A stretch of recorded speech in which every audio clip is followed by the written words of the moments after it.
What is going on, everybody? It is Frankie here, and welcome to the 2023 NFL Week 7 predictions. We are 6 weeks done with this NFL season. There are no more undefeated teams left as the 49ers and Eagles lost yesterday.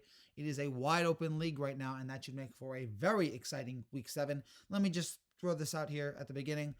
I'll be picking every game in Week 7 except for the Los Angeles Chargers and the Kansas City Swifts, because I want to wait for the Chargers-Cowboys game tonight before I make a pick on this game. With all that out of the way, let's get it going. Week 7 predictions. We start with the Thursday night game, the Jacksonville Jaguars and the New Orleans Saints. It's a pick'em. One of these teams was very good on offense yesterday. The other was not. Jacksonville put up 37 against Indianapolis. We saw a very great game from Travis Etienne. 52 yards and 2 touchdowns in the first half. Second week in a row, he's rushed for multiple touchdowns, tying a franchise record. Their defense has been really stellar here. They forced 15 turnovers on the season, 4 yesterday. We did have a little brief moment of concern as Trevor Lawrence was out. Looks like he's going to be okay, but that was a scary moment there for Jacksonville fans. But Jacksonville really showed us how good they were here. I know Indianapolis is not the best team, but they still showed us how good they can be. They've shown that here all season long. New Orleans with a rough performance. I'm surprised this game is a pick 'em, I guess, because it is in New Orleans. That actually makes sense. But New Orleans offense looked really bad. Their offense has struggled all season long. There's been a lot of miscommunication. Derek Carr and his receivers have just not been able to figure it out. The play calling has been bad. It's just been a real. This is not what we expected here from New Orleans here this season. Maybe we didn't expect anything from them, but it's just been a disappointment watching them, especially against a Houston team that I don't think is very good, and you only score 13 against them. But Houston has played better than I thought, so I will give them that. But I was expecting a little bit more out of New Orleans here. So it's a pick'em game, and even though New Orleans is at home, I'm going to roll with Jacksonville here. I think their defense is going to, if New Orleans has been having problems with their offense before, I think this defense is really going to cause some problems there. And I expect Trevor Lawrence to have another good game. Lawrence and Etienne will deliver, and the Jaguars will win this one on Thursday night. Give me the Jaguars in a pick'em over the Saints. The Las Vegas Raiders and the Chicago Bears. The Raiders are 3-point favorites. Raiders won against New England. I'll give them that. Josh McDaniels beating Bill Belichick. Bill is really, if Bill keeps this up, he's going to need to step down here pretty soon.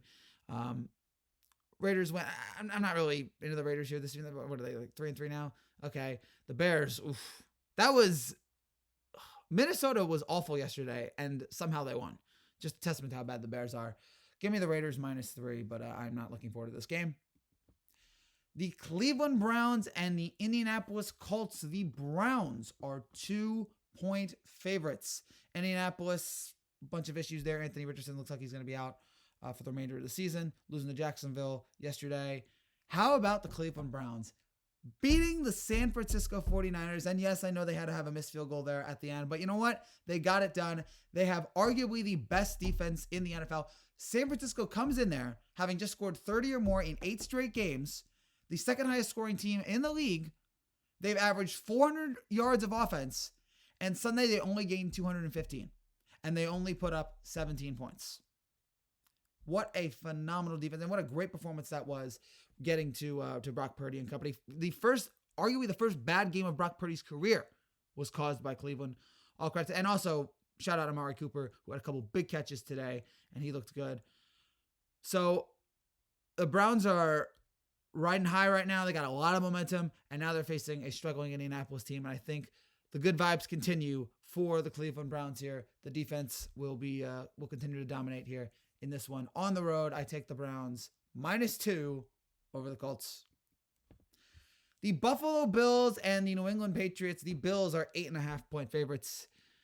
It didn't feel like a win, what Buffalo had last night against the New York Giants. That was an ugly, ugly performance. Just when you think the Bills have figured it out, they scored 37-plus points in 3 straight games. And now, in the last 2, they've scored fewer than 20. And they scored 14 against the Giants team that didn't have Daniel Jones. Yes, they were better in the second half of the game, but in the first half, they really, really struggled. Allen couldn't handle the pressure. He was 1 for 6 downfield in the first half. Just a real issue. They've had a lot of slow starts here. this season.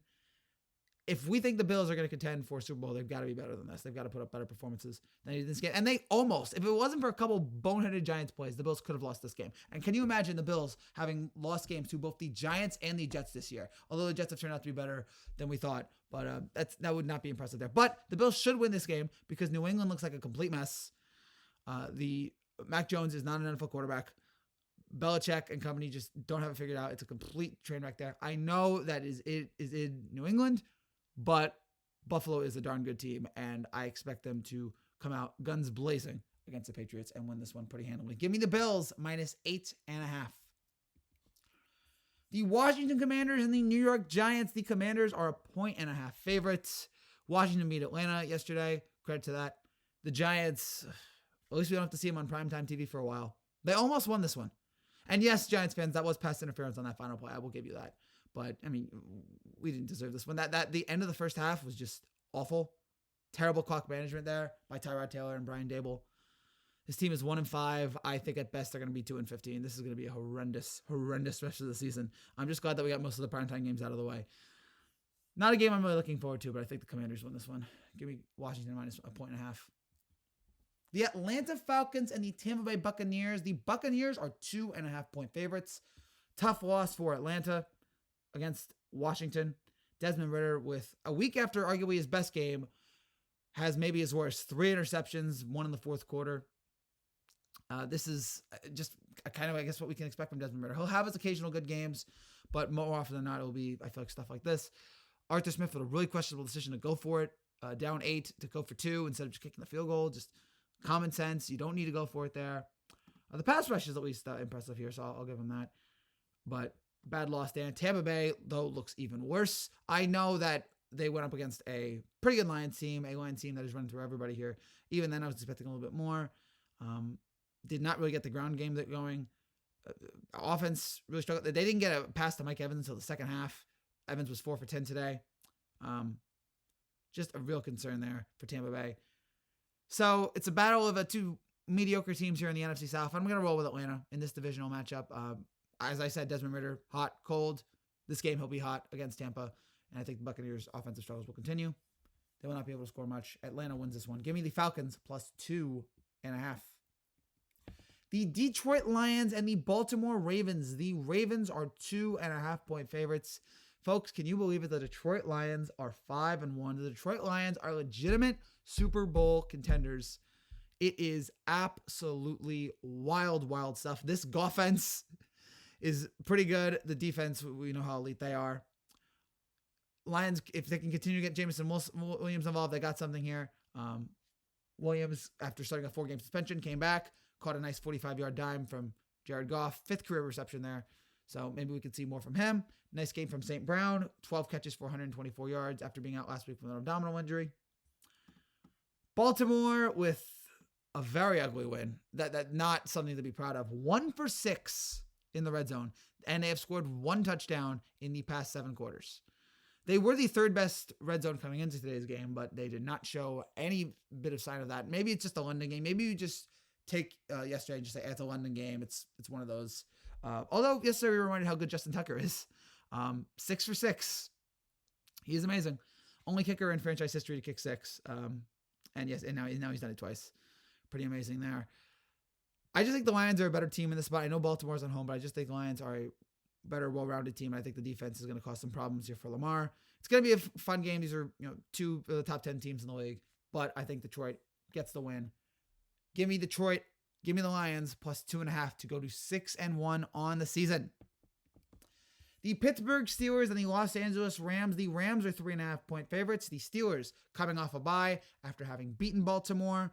Kenny Pickett seemed like he was finally figuring it out here in the fourth quarter of the last game against the Ravens. 41-yard touchdown to George Pickens there at the end of the game. Big AFC North win for them, and we know how elite their defense is.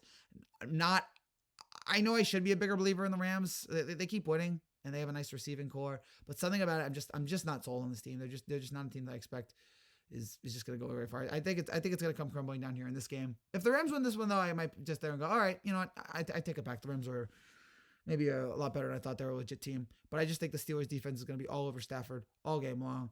And even if they lose, I think 3.5 points, I could see the Steelers definitely covering this one and losing by a field goal. So give me the Steelers plus 3.5 on the road to cover or maybe even win against the LA Rams.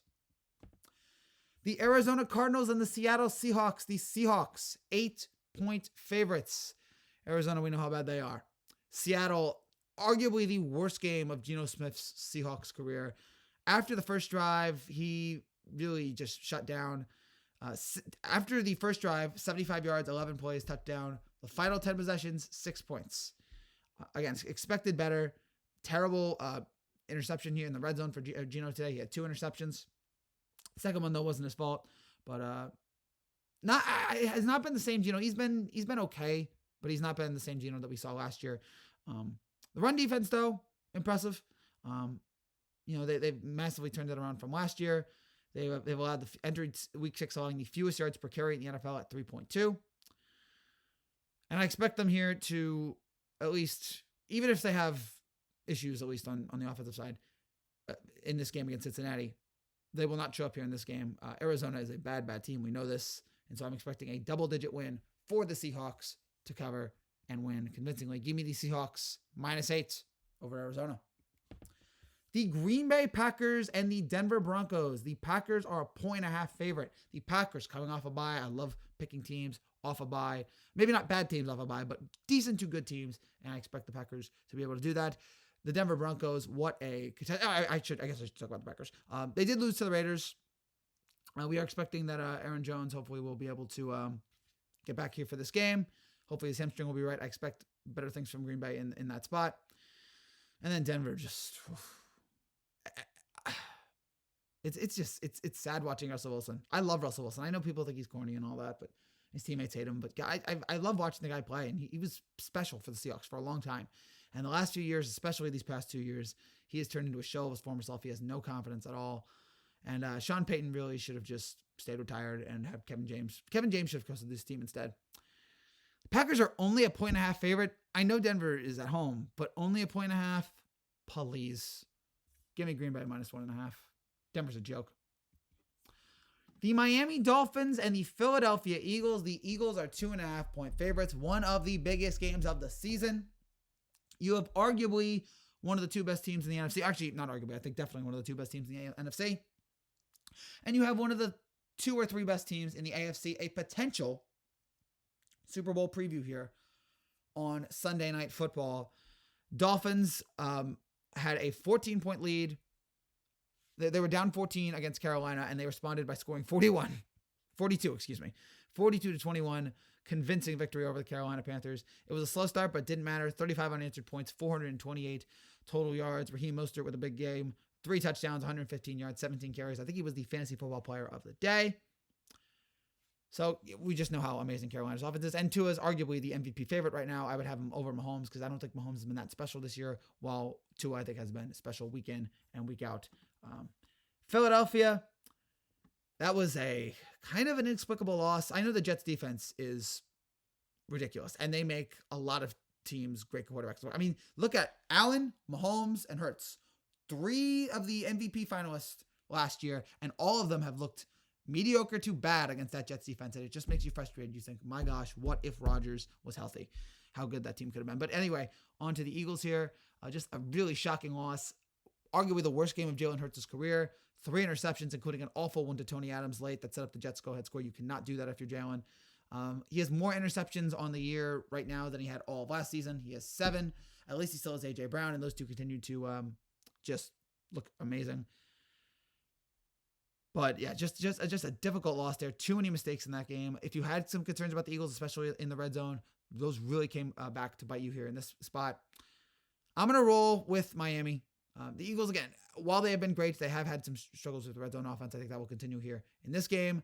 And I just think Miami's offense is just a little bit better right now. They're so dynamic. I think they have the 2nd most yards of any team in the history of the NFL through their first 6 games. I think that will continue. It'll be an explosive game. Whatever the over-under is, please take the over. Both of these teams should light up the sky on Sunday night. But in the end, Miami wins this one in a close, hard-fought game. And the Dolphins pull out a victory and keep it rolling. Give me Miami +2.5. On Monday Night Football, we have the San Francisco 49ers and the Minnesota Vikings. The Niners are 7-point favorites. I'll just get Minnesota out of the way. A win that felt like a loss. It's horrendous. It took those 2 turnovers to be able to beat the Bears. Just awful performance. And hopefully this game will officially put the Vikings out of any playoff contention at all, because I'm looking at their odds in Vegas, and they're really low for a team that started off the season 2-4. So then we have the Niners. Pretty difficult loss against Cleveland. Was very surprised by it. I didn't think this team was good, especially after coming off the unbelievable performance they had against Dallas. You expected that to continue here against Cleveland, against a backup quarterback. And yes, I know there's some injuries. McCaffrey was out, Samuel was out, and hopefully those guys will be okay. But Purdy losing those guys. Purdy was not the same. Worst game of his career. And this is sadly a week after I was saying, give Purdy his respect. He's a top 5 quarterback in the league. And once he lost those guys, he was just never able to recover. I think he's still going to be fine. I'm still a believer in Purdy, but he just had a rough game. And the defense committed some horrible penalties. Browns had the game-winning drive. And yes, the Niners still could have won, but the field goal was missed there at the end. Look, as much of an issue as this game was, I expect that McCaffrey and Samuel are going to be back for this game. At least we hope so. And even if not, Minnesota is not in the same class as San Francisco. And I expect that San Francisco is going to be ticked off about what happened, and they're going to bounce back in a big way. So give me the Niners here on the road. I did actually think about, should I take the Vikings? Because -7, I could see that being a 10-point game that Minnesota somehow backdoor covers. But I'm going to trust the Niners. In Brock we trust. Give me the Niners -7 to win over the Vikings on Monday night. That's it for now, guys. Thank you guys so much for watching. If you're new to this channel and you'd like to see, make sure you subscribe down below. I'll be back tomorrow to preview the Los Angeles Chargers and the Kansas City Swifts, and I will have my prediction for you on that game. Take care, and God bless.